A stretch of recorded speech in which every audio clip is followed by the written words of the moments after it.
Bonjour et bienvenue, voici notre tour d'horizon économique, géopolitique, sanitaire et boursier. Nous sommes le lundi 24 août et pour comprendre comment tourne la planète finance et qui tourne littéralement à la farce, c'est sur la bourse au quotidien et nulle part ailleurs. Et l'épisode du jour s'intitulera « C'était déjà un petit peu fou, c'est devenu carrément dingue ». Et c'est même dingue tous azimuts. Alors par quoi commencer? Ah bah, on est lundi.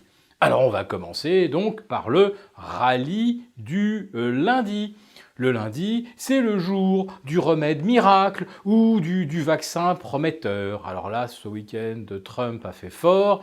Il a validé un traitement au plasma consistant à transfuser du sang d'une personne ayant été contaminée au coronavirus qui en a guéri et qui pourrait donc ainsi transmettre ses anticorps à des personnes bien mal en point, puisque c'est surtout pour les gens en réa.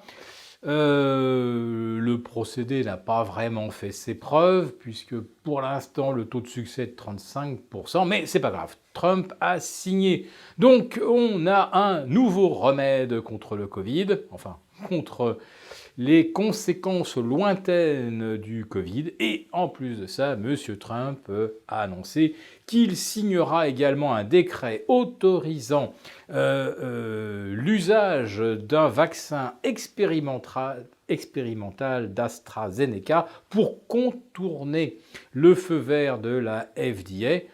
Un vaccin totalement expérimental dont on ne sait rien, ni de l'efficacité, ni des effets secondaires potentiels. En fait, jamais aucun vaccin, même relativement anodin comme contre la grippe, qui est un virus bien connu, on ne valide jamais un vaccin comme ça par anticipation.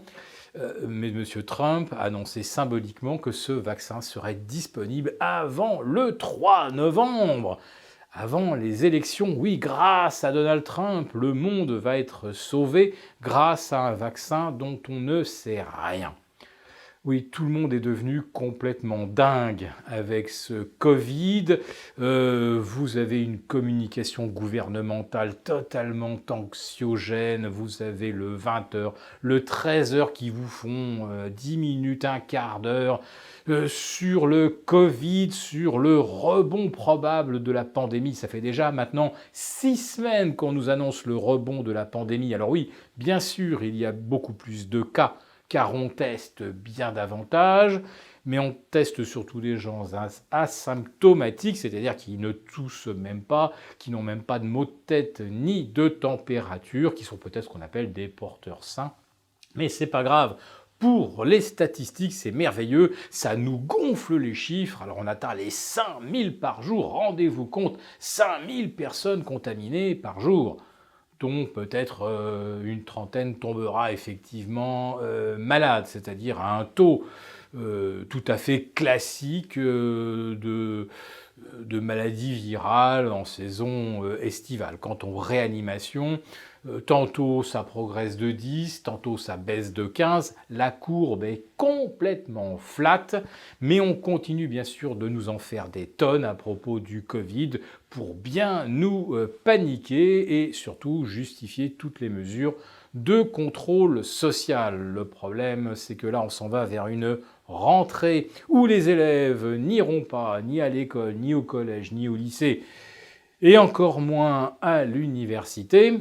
Alors ça, c'est pas trop grave pour des jeunes adultes. En revanche, pour tous les enfants qui devraient aller de la maternelle jusqu'au lycée qui sont mineurs, eh bien là, comment vont s'arranger les parents s'il n'y a pas de reprise des cours effectifs? Qui va garder les enfants à la maison pour les protéger de ce Covid mortel qui ne tue plus personne? Enfin si, qui va quand même tuer quelque chose, l'économie.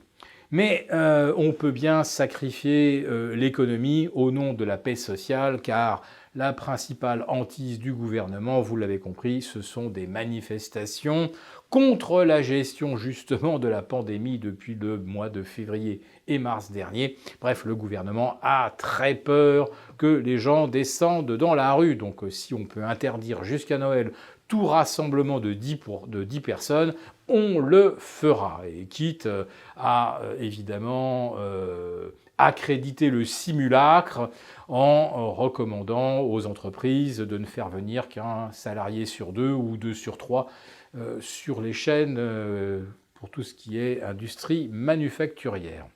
Alors, je vous disais que tout est devenu dingue également. Eh bien, vous savez que Tesla vient de passer la barre des 1000 fois les bénéfices.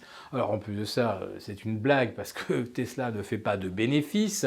C'est le maquillage des comptes qui permet de faire apparaître fictivement des bénéfices.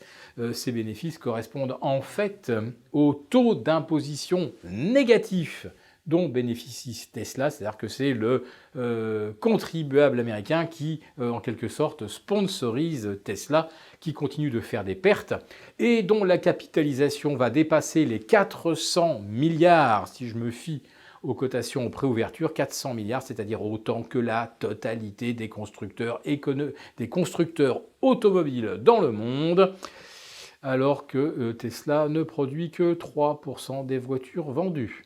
Et puis quant à quant à Apple, c'est encore plus dingue, puisque là on est à plus de 2150 milliards de capitalisation, on sera probablement à 2200 dès l'ouverture cet après-midi. Autrement dit, Apple pourrait racheter par échange de titres toutes les valeurs du CAC 40, toutes les valeurs du SBF 120, plus tout Euronext, plus Chanel, plus Leclerc, plus Auchan, toutes ces pépites qui ne sont pas cotées. Apple peut acheter absolument la totalité des entreprises françaises par échange de titres. Mais personne ne trouve dingue qu'un vendeur de téléphone pèse plus lourd que la 6e ou 7e puissance mondiale. Voilà, si cette vidéo vous a plu et ne vous a pas rendu fou, eh bien, n'hésitez pas à nous mettre un pouce et nous vous retrouvons pour notre premier live avec nos abonnés le mercredi 3 septembre prochain. Voilà, ne manquez pas ce prochain rendez-vous et pour demain, eh bien, rendez-vous pour notre quotidienne. À très bientôt.